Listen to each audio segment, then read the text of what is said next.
kullu syai'in yatlubu maminu. Setiap perkara bakar di teangan ku aslina nu paling sieun mun dijabarkeun hiji-hiji panjang. Nu paling sieun keaslian urang teh bakalna sorga apa bakal neraka, ngeri. Keaslian urang teh diciptakeun ku Gusti Allah teh pi sorgaeun apa pi nerakaeun, ieu nu ngeri ge. Yatlubuhu minhu, gerak urang jadi naon bae ge lamun pi sorgaeun mah bakal positif bae.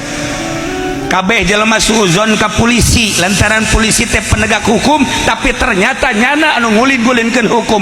Neuk saha anu teu greget ka polisi, tapi teu sakabehna polisi lamun diciptakeunna polisi bakal pi sorgaeun. Atuh polisina ge di masjid bae, atuh henteu dines-dines cenah di masjid bae lantaran pamajikanna galak.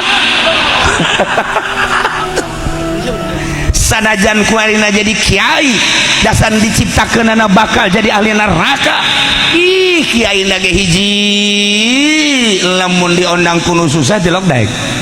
Percis kos Ki Jamal tadi ngomong. Dua lamun berkat naletik ngomongkeun. Tilu lamun teh amah nyana teu dibere ku pamarentah marah.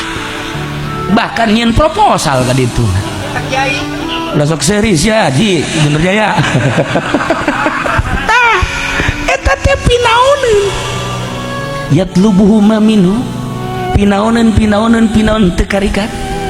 Urang lamun nyaritakeun seputar polisi penegak hukum, lamun nyaritakeun TNI sebagai garda terdepan negara, loba suuzon, tetapi henteu sakabehna kitu sebab loba tentara anu diangkat jadi solihin ku Gusti Allah diteangan ku keaslianana dasar diciptakeun bakal jadi ahli sorga.